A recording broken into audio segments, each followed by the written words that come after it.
입니다. 아멘. 예, 오늘 함께 나눌 말씀은 구약성경 시편 69편 1절에서 18절 말씀입니다. 시편 69편 1절에서 36절 말씀인데 기니까 18절까지만 함께 봉독하도록 하겠습니다.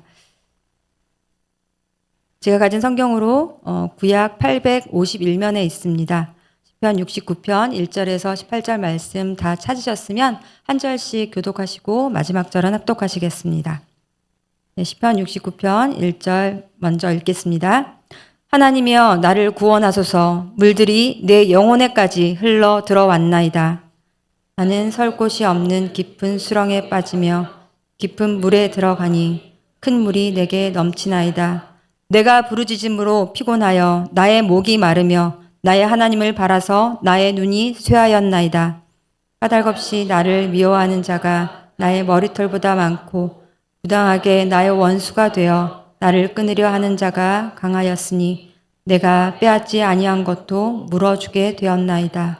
하나님이여 주는 나의 우매함을 아시오니 나의 죄가 주 앞에서 숨김이 없나이다. 주 만군의 여호와여 주를 바라는 자들이 나를 인하여 수치를 당하게 하지 마옵소서. 이스라엘의 하나님이여 주를 찾는 자가 나로 말미암아 욕을 당하게 하지 마옵소서.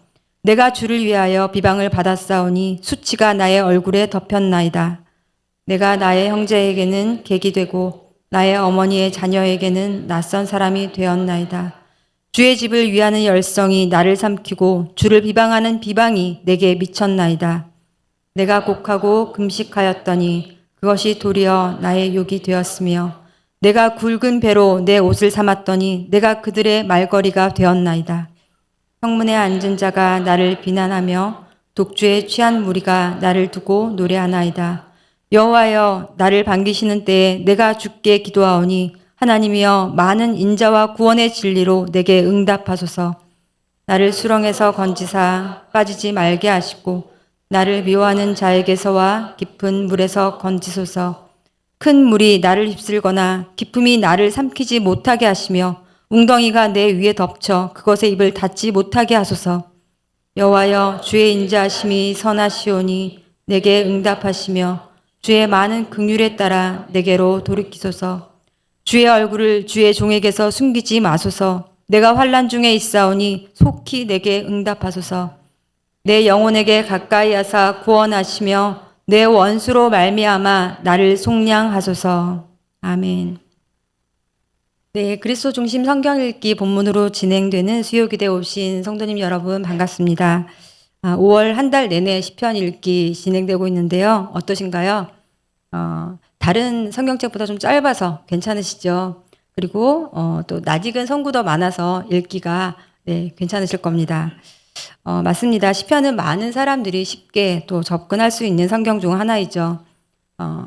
해석이 들어가고 분석 과정이 많이 요구되는 다른 성경에 비해서 그런 복잡한 풀이 과정 없이도 어느 정도 이해가 되고 공감이 되는 겁니다. 마치 노래처럼 말입니다. 이런 시편의 특징은 시편이 향하는 독특한 시점과 관련이 있습니다.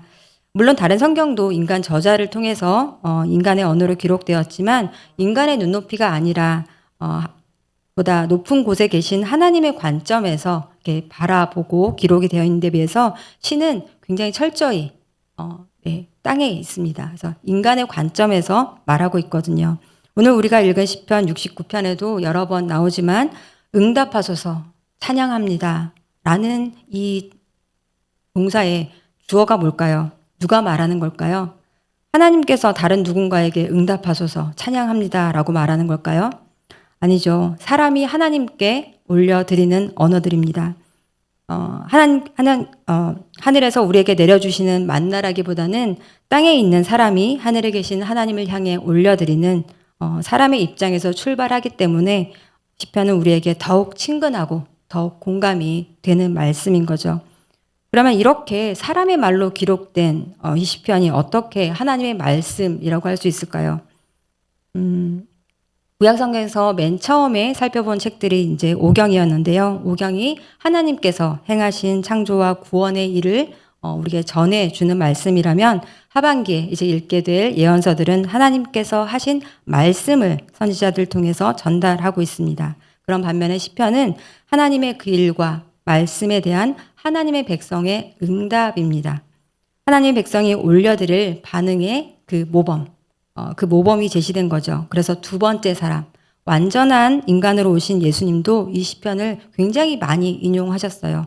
그리고 이 시편이 결국 모두 예수님을 가리키고 있다라고 말씀하셨습니다.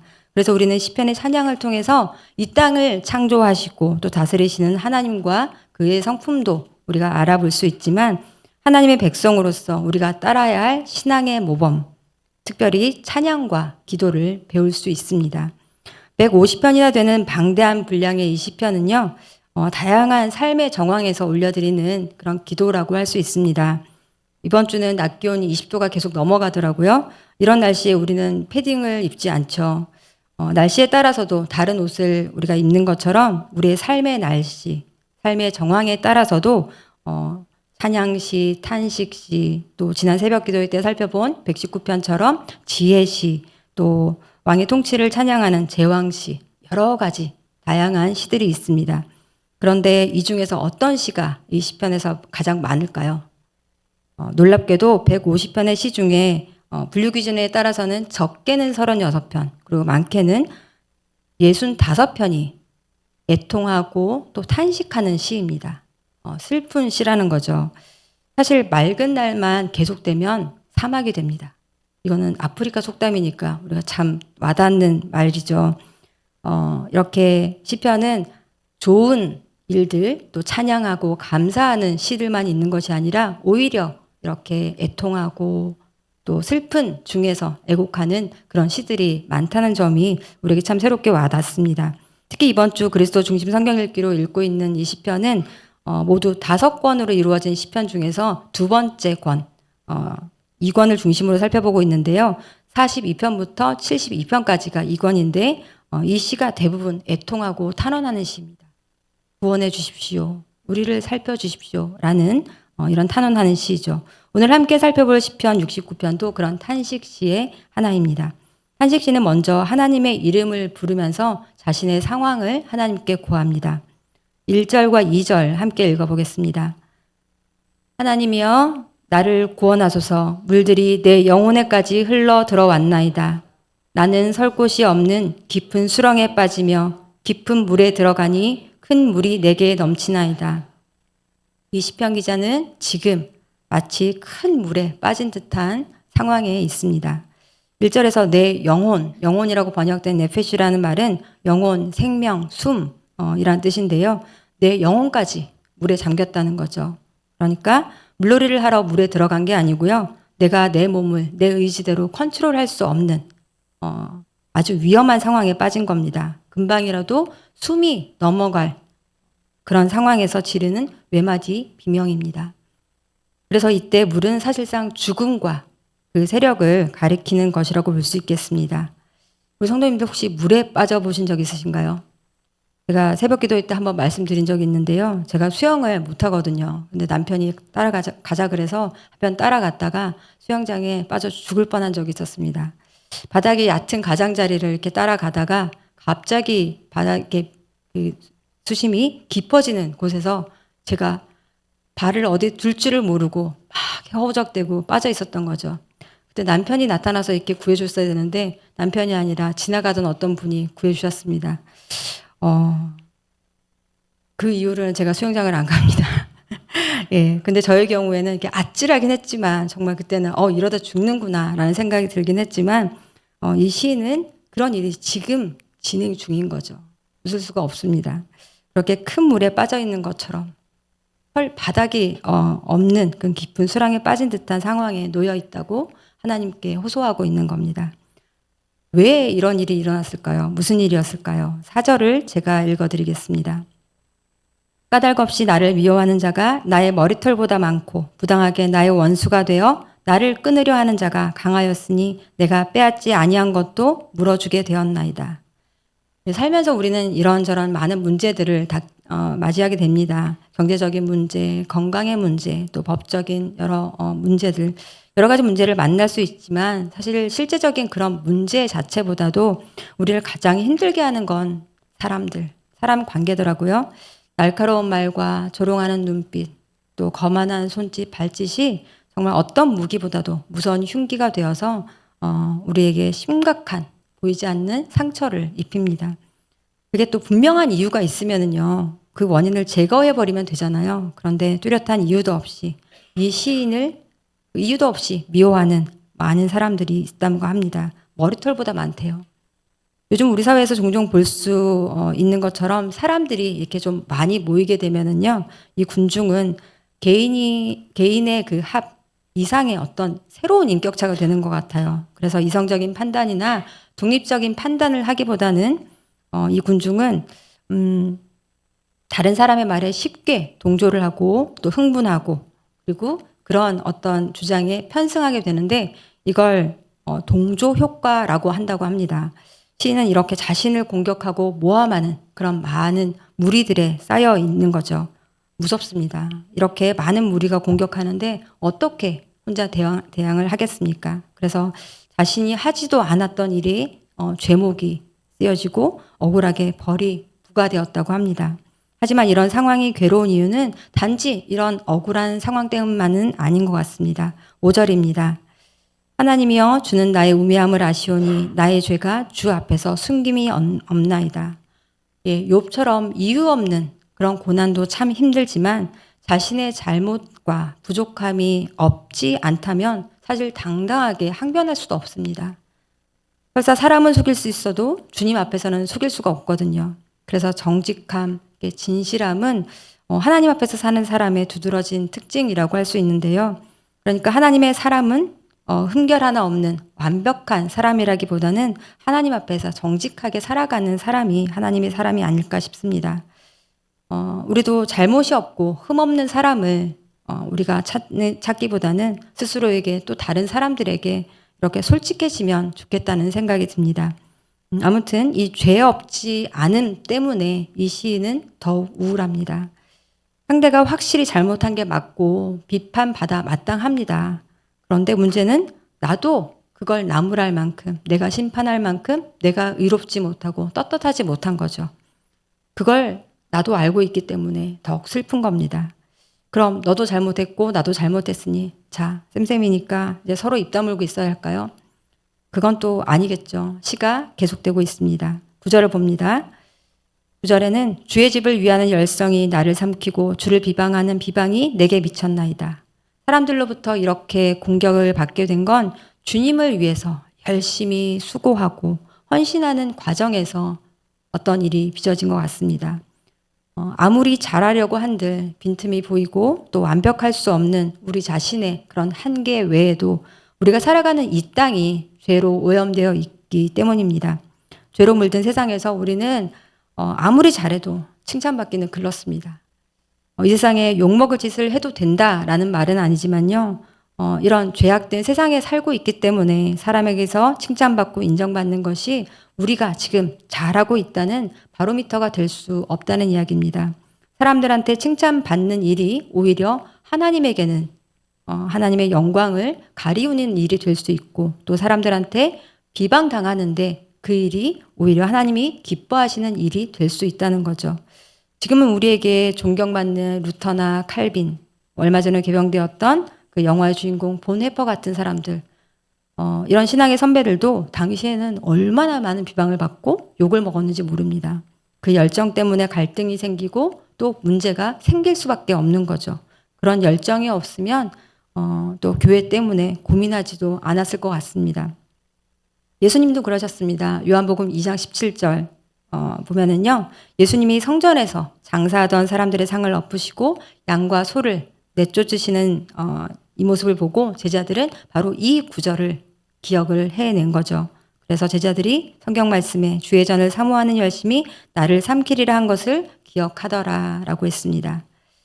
예, 그럼에도 시인은 하나님을 위해 헌신하고 또 수고한다고 했는데 하나님의 영광을 드러내기 위해서 열심을 다했는데 사람들의 그런 비방이 힘든 건 내가 공격받는 이 사실 때문이 아니라 나 때문에 하나님의 영광이 가리워지는 것 같아서 나 때문에 주님을 찾는 자들에게 피해를 줄까봐 더욱 안타까워하고 있습니다. 69편 6절, 7절 제가 읽어드리겠습니다. 주 만군의 여호와여, 주를 바라는 자들이 나를 인하여 수치를 당하게 하지 마옵소서. 이스라엘의 하나님이여, 주를 찾는 자가 나로 말미암아 욕을 당하게 하지 마옵소서. 내가 주를 위하여 비방을 받았사오니 수치가 나의 얼굴에 덮였나이다. 수치심이라는 것은 자신에게 내가 부족한 것이 있다고 느낄 때, 또 자신의 결핍이 그것이 다른 사람에게 노출되었을 때 느끼는 그런 감정이죠. 굉장히 부정적인 감정인데, 이런 수치심이 우리로 하여금 우리에게 맡겨진 역할에 책임을 다하게 하는 그런 긍정적인 역할도 하지만 자칫 그것이 좀 더 지나치면 우리의 영혼을 심각하게 파괴를 하는 거죠. 이 시인의 괴로움은 끝까지 나를 이렇게 지지해 주리라 기대할 수 있는, 마지막까지 나를 지원해 주리라 기대하고 싶은 그런 가족으로부터도 외면당하고, 또 주변에 많은 사람들, 그 사회로부터도 또 배척당하는 것으로 이 시인의 괴로움은 절정에 달합니다. 모든 관계가 끊어져 완전히 고립된 상태가 되는 거죠. 감옥에서도 이게 독방형은 굉장히 이제 가혹한 형벌이라고 알고 있는데요. 가족들마저 시인을 비방하고 또 마음의 상처를 주고 자신을 불쌍히 여길 사람을 찾아보지만 아무도 자신을 따뜻하게 위로해 주거나 도움을 주지 않는 거죠. 영적, 정신적으로 독방에 갇히는 그런 신세가 되는 겁니다. 시편 69편 20절 21절을 제가 또 읽어드리겠습니다. 비방이 나의 마음을 상하게 하여 근심이 충만하니 불쌍히 여길 자를 바라나 없고 긍휼히 여길 자를 바라나 찾지 못하였나이다. 그들이 쓸개를 나의 음식물로 주며 목마를 때에는 초를 마시게 하였사오니. 주변에 있는 사람들은 이 허기를 채울 또 양식이 필요한 사람에게 너무 써서 도저히 삼킬 수 없는 그런 쓸개를 먹으라고 주고, 목마른 자에게 삼키고 들이킬 수 없는 싸구려 식초를 마시게 합니다. 식초 혹시 들이켜 보셨나요? 이렇게 꿀꺽하기가 굉장히 힘듭니다. 그런데 그런 식초를 주는 거죠. 이 유대 관습에는 이렇게 힘든 그때 이제 마취제가 없는 이때에 그런 고통을 조금 잊게 만드는 용도로 이렇게 아주 쓴 쓸개 같은 것과 또 아주 신 이런 식초 같은 것을 주었다고 합니다. 이렇게 홀로 오롯이 그 고통을 감당해야 하는 그런 처지에 이 시인이 놓여 있는 거죠. 그런데 이 구절을 보면 누가 생각나지 않나요? 바로 십자가에 매달린 예수님입니다. 마태복음 27장 33절 34절 제가 읽어드리겠습니다. 골고다 즉 해골의 곳이라는 곳에 이르러 쓸개탄 포도주를 예수께 주어 마시게 하려 하였더니 예수께서 맛보시고 마시고자 하지 아니하시더라.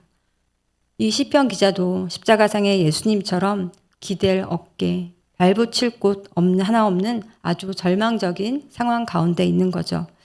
돕겠다는 그 말이 진심이든 아니든 상관없습니다. 옆에서 기도해 준다, 도울 거 없냐 라고 하는 말이 마치 쓸개 탄 포도주 같이 들릴 때가 있습니다. 쓸개 신 포도주는 잠시 고통을 잊도록 해주는 마취제 같은 용도로 주는 거지만 그만큼 죽음이 임박한, 죽음 같은 고통이 있는 상황이라는 것을 또 암시하는 재료일 뿐입니다. 이렇게 하나님을 높이는 삶을 살고자 결단하고 믿음의 삶을 살아보려다 오히려 비난과 조롱을 당하고 관계의 어려움에 처한 이 시인의 상태. 혹시 이런 경험들 있으신가요?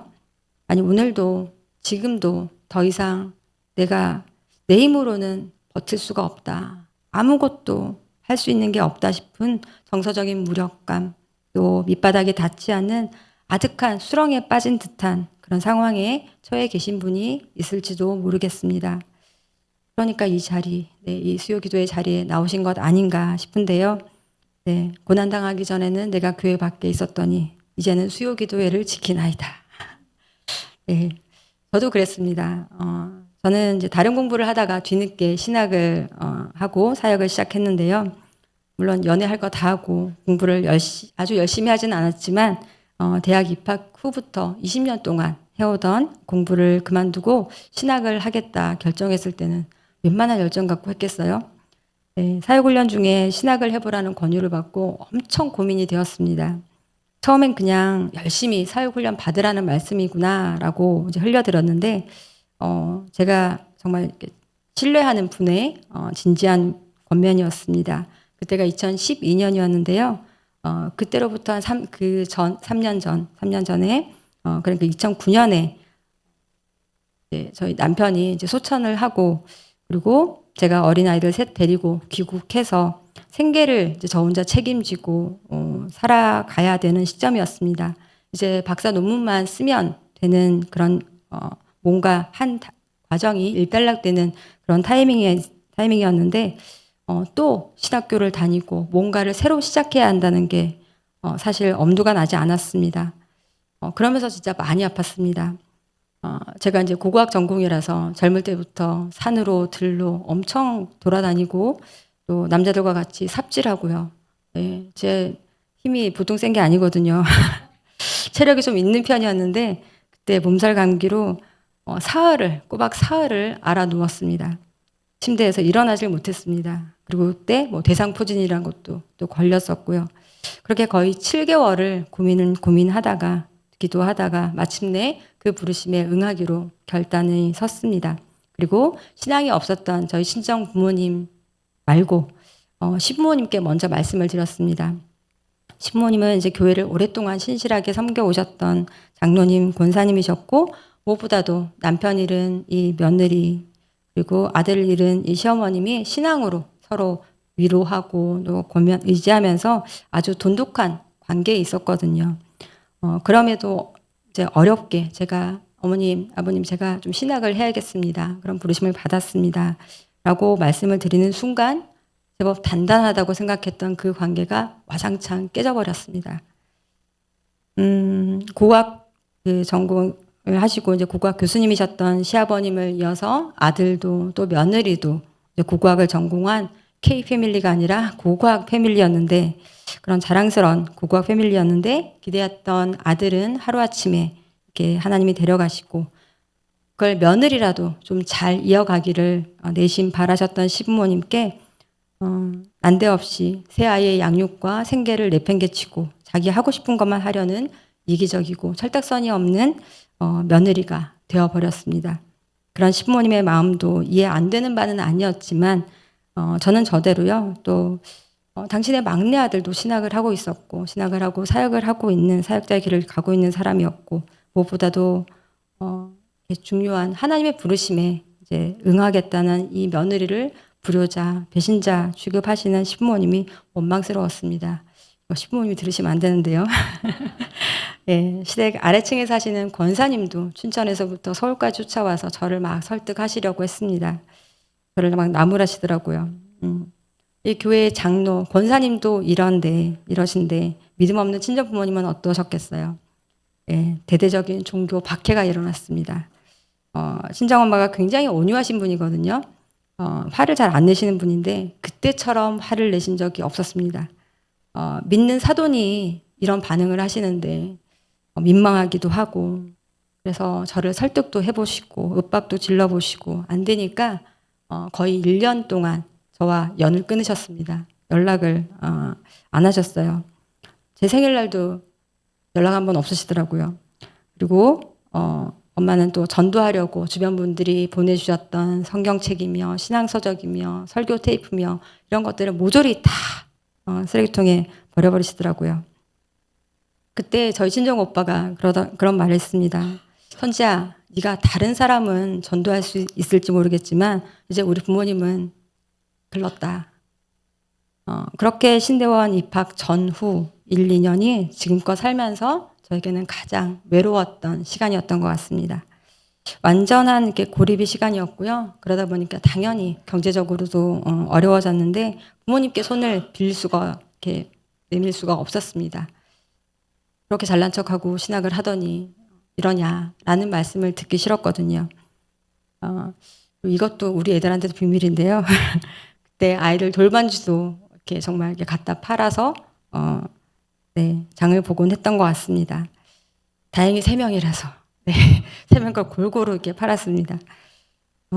큰 물이 덮치고 수렁에 빠졌다고 토로하는 시편 69편의 시인처럼 어느 한 군데 누구 하나 기댈 곳 하나 없는 그런 상황에서 저도 도움을 청할 분은 하나님뿐이었습니다. 시편 69편 17절 우리 함께 읽겠습니다. 주의 얼굴을 주의 종에게서 숨기지 마소서. 내가 환난 중에 있사오니 속히 내게 응답하소서. 하나님은 숨어 계신 듯 잘 보이지 않지만 하나님께 부르짖을 수밖에 없는 거죠. 그런데 시편 69편의 반전 탁월함은요. 오늘 읽지 않은 숨겨둔 후반부에 있습니다. 69편 27절 18절만 제가 읽어드리겠습니다. 그들의 죄악에 죄악을 더하사 주의 공의에 들어오지 못하게 하소서. 그들을 생명책에서 지우사 의인들과 함께 기록되지 말게 하소서.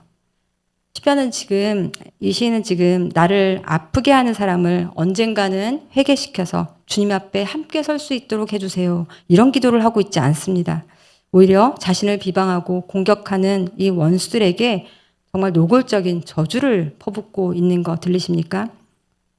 관계, 건강, 경제, 재난, 자신이 당한 대로 이 사람들에게 갚아달라고 7가지의 완전한 저주를 구합니다.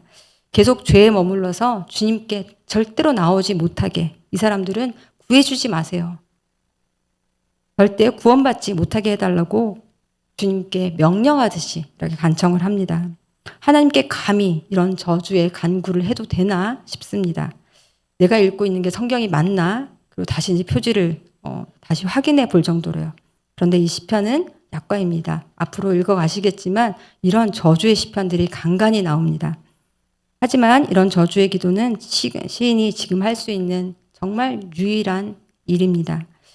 물에 빠져 허우적대는 사람이 다른 뭘 할 수 있겠습니까? 마치 해산하러 간 우리 임산부들 아이를 낳을 때 극심한 고통 중에서 남편 막 욕하는 분들 있잖아요. 네, 그런 심정이죠. 또 솔직히 까놓고 말해서 나쁜 사람이 잘 되면 우리 성도님들은 마음이 편하십니까? 귀신은 저런 사람 안 잡아가고 뭐 하고 있나? 그의 마땅한 대가를 치렀으면 하는 게 저만의 바람인가요? 영화에서도 악당들이 막 이렇게 기승을 부리다가 결국 제압당하는 그 모습에 우리가 정말 쾌감을 느끼고 안도하잖아요. 저희 둘째가 심리학 공부를 하고 있는데요. 공부하는 목적이 히틀러 같은 사람을 좀 키워내지 않는 그런 교육을 하고 싶답니다. 열심히 하라고 했습니다. 히틀러도 하나님의 자녀니까 원수를 사랑하라는 말씀을 따라 사랑할 수 있겠냐고요. 이 분노와 슬픔, 아픔, 이런 고통이라는 이런 감정들도 우리 자신을 보호하라고 하나님께서 주신 정당한 감정이니까요. 그래서 저는 분노합니다. 그래서 저는 슬퍼하고 아파합니다. 저는 악이 횡행하는 꼴을 보고 싶지 않습니다. 하나님이 갚아주시면 좋겠습니다. 가능하면 제 눈으로 볼 수 있도록 빨리 해주셨으면 좋겠습니다. 이번 주부터 새벽에 에스더서를 묵상하고 있는데요. 저는 빨리 하만이 장대에 매달렸으면 좋겠습니다. 지금 우리 주변에 거만하게 자신의 권력을 휘두르면서 무고한 사람들을 괴롭히는 이 땅에 이 시대의 하만들도 빨리 하나님께서 처단을 하셨으면 좋겠습니다. 죄인을 용서하시는 하나님이시지만 그런 하나님의 은혜를 악용하는 사람들이 천국에 있다면 그게 천국일까요?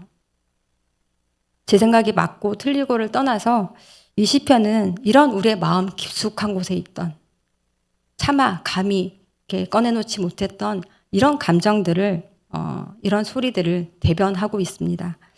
하지만 이렇게 해도 된다는 건 아니죠. 그 심판을 우리더러 직접 행하라고 명령하시는 것이 아닙니다. 공의로운 심판자 되신 하나님께 시인은 간구할 뿐입니다. 그리고 이렇게 어디 둘 데 없는 마음의 길을 마땅히 가야 할 그곳으로 우리를 인도합니다. 69편 30절입니다. 같이 읽을까요? 내가 노래로 하나님의 이름을 찬송하며 감사함으로 하나님을 위대하시다 하리니 나는 이렇게 억울한 자, 곤고한 자를 구원하시고 악을 심판하시는 그런 하나님을 찬양할 겁니다. 가장 밑바닥에서 부글부글 끓고 있는 온갖 생각과 감정들을 하나님 앞에 잘 가지고 가서 그 앞에서 내어놓고 하나님을 찬양하도록 하는 거죠. 그리고 이런 환난과 고통 가운데 함몰되거나 다른 길로 가지 않고 결국 주님의 성전에서 하나님을 찬양하는 이들의 노래는 다른 공관자들에게 또 길을 제시하고 보여주고 그들도 다시 계속해서 그 삶을 살아갈 수 있도록 하는 힘이 되는 거죠. 32절 말씀도 우리 함께 읽겠습니다. 곤고한 자가 이를 보고 기뻐하나니 하나님을 찾는 너희들아 너희 마음을 소생하게 할지어다. 그래서 고난 중에 부르는 이 시인의 이 개인적인 노래는 고통과 고난 중에 있는 다른 모든 사람들의 노래가 되고 결국 하나님을 높이는 또 다른 그런 음조의 찬양이 됩니다. 시편은 이렇게 예의와 예식이랄까요? 이제 이런 껍데기 속에 갇혀 감히 꺼내 보일 수 없었던 그러나 사람들에게 직접 전달을 하면 굉장히 무례함이 되고 폭력이 될 수 있는 이런 우리의 솔직한 마음을 안전한 하나님 앞에 내어놓도록 우리를 이끄는 능숙히 인도하는 영혼의 내비게이션입니다. 그 길을 닦으신 공사가 바로 십자가였고요. 그 공사를 홀로 진행한 분이 바로 예수님이셨습니다. 그래서 우리는 이 솔직한 탄식시를 사랑할 수밖에 없습니다. 스탠리 하우어스는 덕과 성품이라는 책에서 진실함에 대해서 설명을 하는데요. 진실함은 그리스도 안에서 자신을 세상에 증명하신 하나님을 인정하는 기술이다라고 얘기를 합니다. 그 앞에 숨길 것 없는 주님이시기 때문에 우리의 공적인 대표 기도도 그러해야겠지만 우리의 개인 기도부터 우리는 좀 진솔해질 필요가 있는 것 같습니다. 하지만 이렇게 진실한 기도로 나아가는 것을 이렇게 방해하는 몇 가지가 있는 것 같습니다. 먼저 내가 하나님께 기도할 자격이 있는가? 나는 이렇게 하나님 앞에 떳떳하지 못한데 죄인인데 과연 나의 기도를 하나님께서 들어주실 것인가? 라는 이 감정이 사실은 하나님께 뭔가를 요구하지 못할 때가 참 많습니다. 하지만 시편 69편은 우리가 앞서 살펴본 것처럼 자신의 죄인임을 인정합니다.